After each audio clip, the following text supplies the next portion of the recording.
with the 2026 budget, the federal government will no longer bear the sole burden of electricity subsidies as confirmed by the Budget Office of the Federation. Instead, the financial responsibility will be shared across the three tiers of governments, that's the federal, state, and local.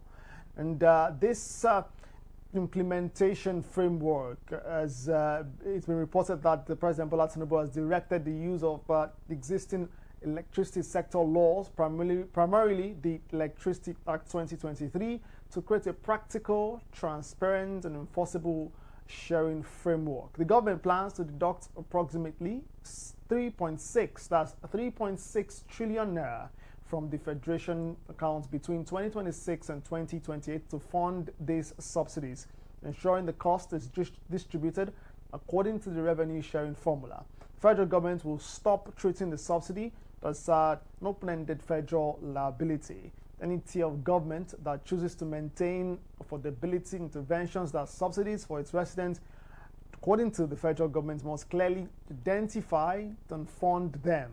Well, there's a talk around the Power Consumer Assistance Fund called the PCAF, and subsidies will be managed through these defined mechanisms to ensure accountability and to prevent the build-up of market arrears. The reform, according to reports, is to incentivize all levels of leadership to promote cost-reflective tariffs, to improve sector stability and ensure targeted protection for vulnerable consumers rather than maintaining blanket price suppression. This move is expected to reshape the political economy of electricity in Nigeria, forcing states to either improve revenue collection or prioritize power sector investment. Well, we'll talk about this, and this would be the focus on Homo Politicus today. We're talking about the politics around the economy of electricity today. If you like, the politics of power,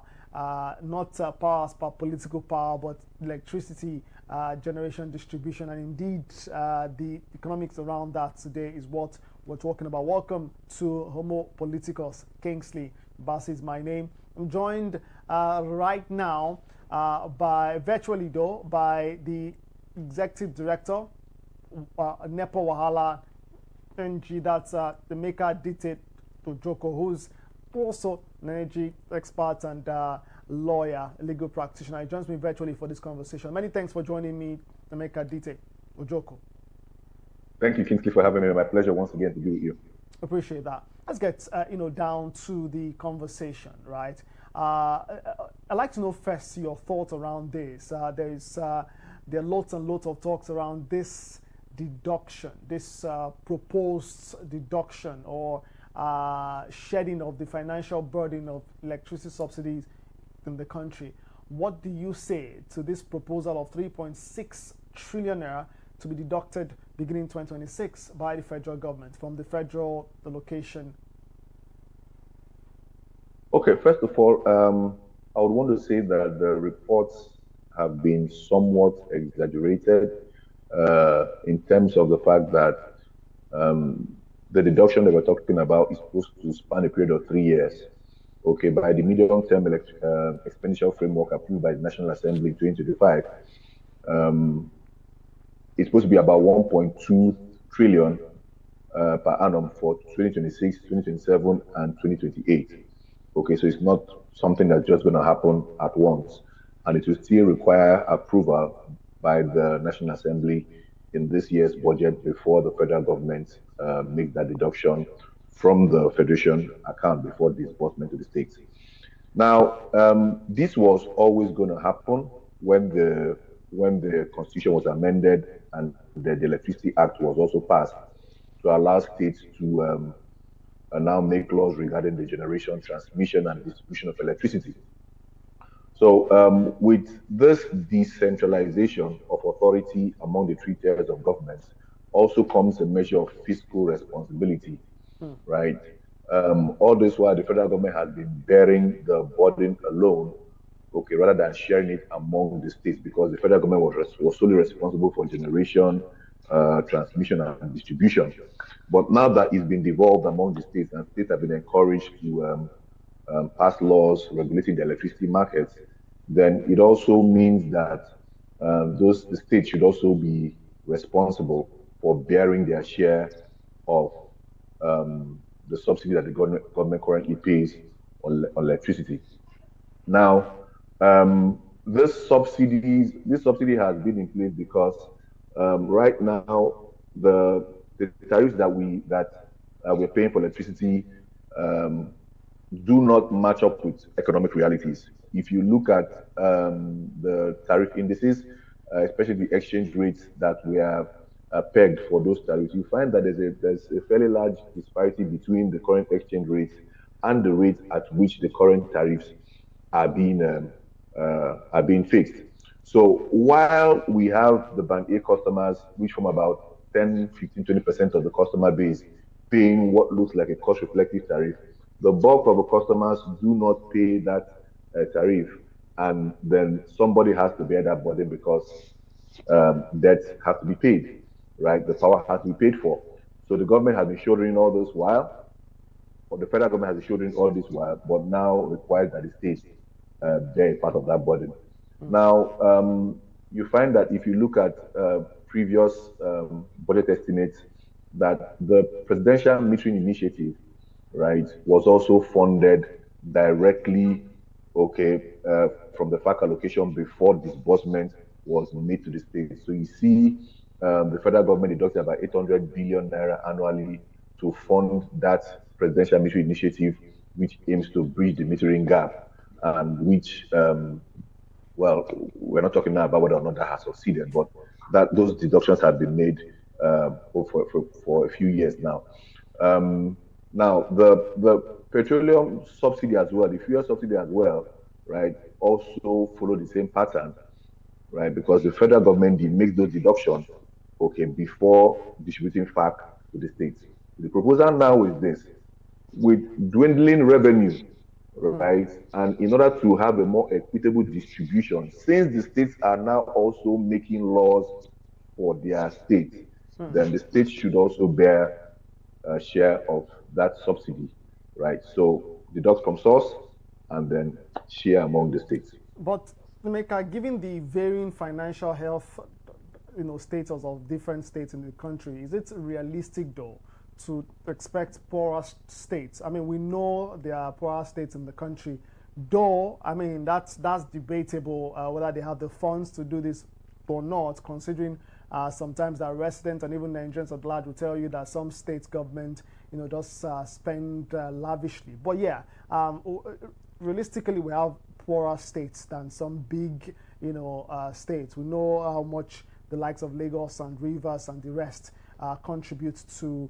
the federation account in terms of remittals. But again, back to my question, is it realistic to expect poorer states, to co-fund these subsidies without triggering new sub-national debt crisis or even defaulting on their obligations to the power sector?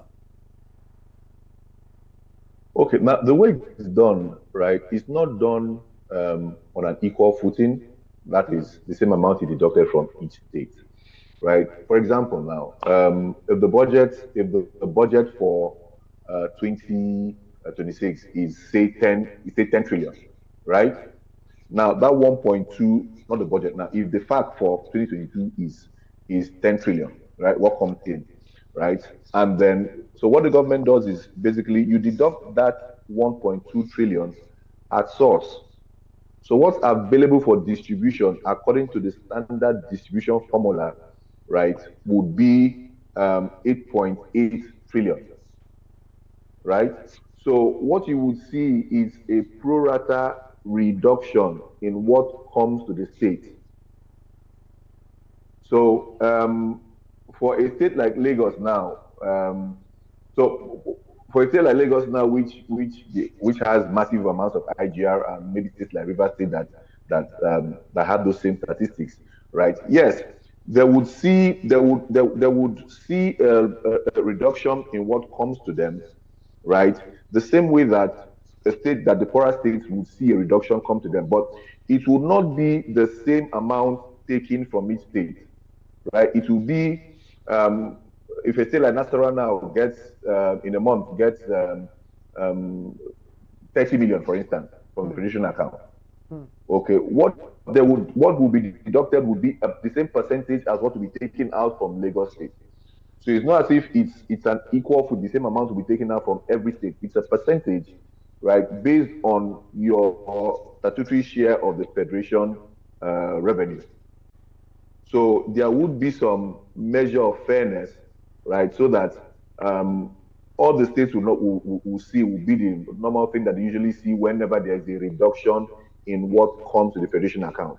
You know, in times when we have a surge in oil prices and all that, that what comes in is more, and then when there's a law, what comes in is less. So it will still be the same dynamic that plays out in all the states, whereby market forces see either an upward or downward review of what comes to you on a monthly basis. Is that the most transparent sharing formula though that would be appropriate for this to be used for this? You know, should it not be total state consumption? Some would even say should it not be economic capacity? I know I just heard very clearly what you just said. Some would say too, should it not be population? And does Nigeria currently possess the granular data needed to accurately bill states for the exact electricity that indigenous residents there consume? What formula will be the most transparent? The most practical thing to do, because when we're talking about how this would work out in different states, look at the alternative.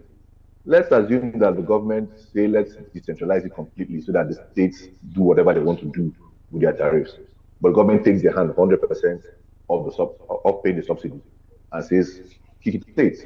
What would be alternative then? It means that for consumers in states like Lagos, where there's more efficiency in revenue collection by the discos, consumers in Lagos would pay less for power than consumers in, say, Jos, right, where there are more inefficiencies reported by Just Disco, right? So for more developed markets, you'd find that they would pay lesser tariffs than less developed markets. Okay, so that's the thing that the government has to balance here. Like, typically, the population in Lagos, they are wealthier and they should be able to afford higher tariffs. But because the supply business in Lagos is a bit more developed, the discos are a bit more efficient. You see some instances where Ikeja disco is reporting revenues that outstrip the amount of power supply in the month. That means they have a surplus, which now forces the tariffs down, because with reduced ATC and C collections, the tariffs are supposed to go down, right? So if you have that kind of decentralization, you would find that those states that you're talking about would actually pay more for power than the states that you could say can afford it. Oh, well. Interesting perspectives, and this would generate even further conversations in terms of the sharing formula and which one is the most transparent. For some persons, this formula that you've just recommended might work. Maybe that's the best way to go. Some persons, maybe not. Well, the federal government, and let's look now at the hidden liability risk, because the federal government is seeking to stop the buildup of market arrears. But if a state, or say the local government, those tiers that the federal government is now saying should further bear the consequences. If the state or local government fails to pay its share of the subsidy, we know, that is going to be, deducted from source. But if there is some sort of controversy around this, who ultimately then bears the costs? That the consumer through a tariff hike, or the discourse, would that be the customers or the consumer through a tariff hike, or will it be the discourse that would have to go through this liquidity shortages that has been experienced for some discourse? If you get my question. Well, you're saying that if one tier of government now is unable to pay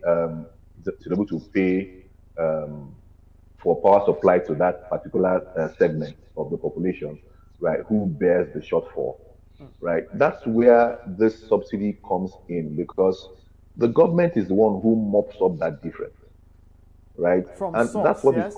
contributing to, yes, that's what is contributing to, right, to the inefficiency in the sector and to the increased poor performance of power distribution, right? When government is subsidizing power, it acts as a disincentive to the discos to improve their performance, right? To improve their revenue collection, to improve their power supply. Because hey, if all I need to do is just to receive and send, and whatever shortfalls I have, the government backs me up, then why should I bother to stress myself to put deploy meters, to do all the things that a normal commercial business should do to ensure that the gap between cost of services and income is reduced as greatly as possible. So that's the thing that this government needs to have to put in the right perspective. We see all the legacy debts that have accrued over the years. We have Gencos that owe literally trillions of naira. The government is looking at innovative ways now to see how to pick up those debts, right? The bond has been recently floated, right? And from what we hear, it's been oversubscribed. And then the proceeds of those of that energy bond is not supposed to go to defray part of those legacy debts. Now, the government does not want to continue incurring this debt. That's why I said, okay, from now, whatever comes into the federation account, we deduct at source so that there is zero subsidy on the part of not zero subsidy, but the federal government does not bear this burden anymore, right? It's shared equitably among all the tiers of government, and the discos continue operating. What it means now is this, because the principal revenue that comes into the preparation account comes from oil revenue and from other non-oil sources. So what comes in now goes out to ensure that the country is supplied with power and the players in the system don't go bankrupt and there's a total shutdown, right, in economic activity in the country. Oh, well. So, we've got to move very quickly, pardon me, but one still wonders if this move will truly incentivize states to promote cost reflective tariffs, pardon me, yes, and get them to further invest in their state-run power infrastructure, particularly under the legislation, that's the Electricity Act 2023. But will this even simply lead to political friction over this federation account deductions? Maybe states would now begin to have, some frictions. Local governments who have not been getting their funds directly, even though the central bank, pardon me, the Supreme Court has ruled that they should be getting it, directly. Maybe they will too will now be frowning that what's happening to monies? Will this truly incentivize state and local government? We watch out and see what happens. Okay, there's a possibility that some states may decide to challenge it, right? They may decide to challenge it in courts, and we'll see what the courts will say about it. What does the law say really about this, though? I'm curious. Like, what does the law say? What does the Electricity Act 2023, what does it provide regarding this? Are there provisions around this? There are no specific provisions that guide matters like this. This is a question now of fiscal economic policy, right? Which it is province of the federal government to develop and then for the assembly to approve. Now, the assembly, right, the budget office of the federation has come up with this medium-term expenditure framework, right, which has been approved by National Assembly. But the implementation of the policies there have to be done under a yearly budget. So these deductions were made under the 2025 budget, and the proposal is to make further deductions, but on an increased scale under the 2026, 2027, 2028 budgets at 1.2 trillion per annum. So the representatives of the people have approved that document.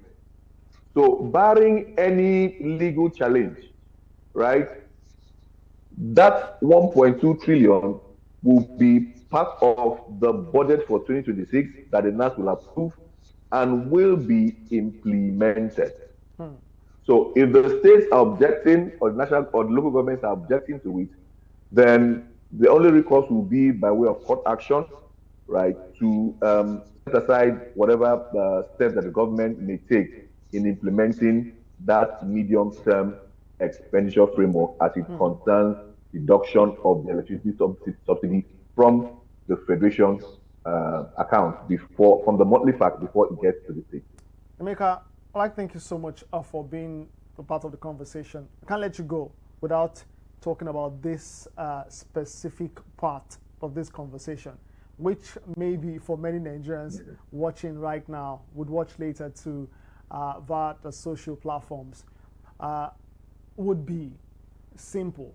What does this mean for the Nigerian electricity consumer who's still complaining? I mean, I was sharing with someone today who was saying, you know, that there's no way the federal government has been paying electricity subsidy with the amounts she has been paying for electricity.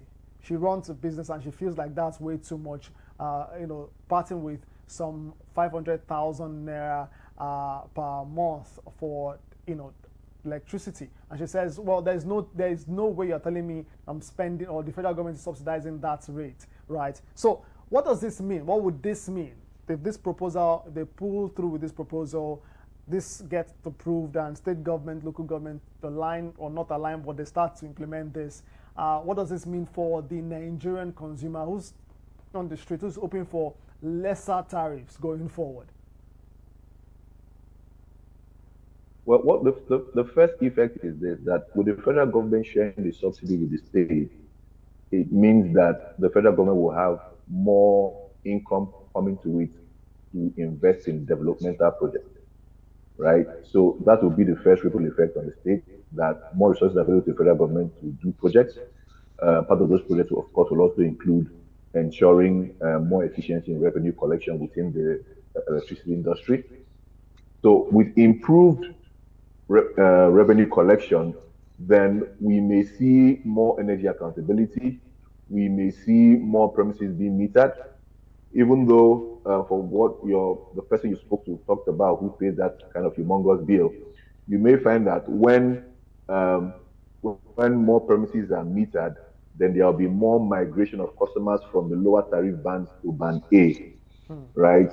As the power supply improves and as metering improves, the band B, C, D customers will be moved to higher bands, and you will witness more revenue accruing to the entire value chain. Discos make more, Gencos make more, and all that.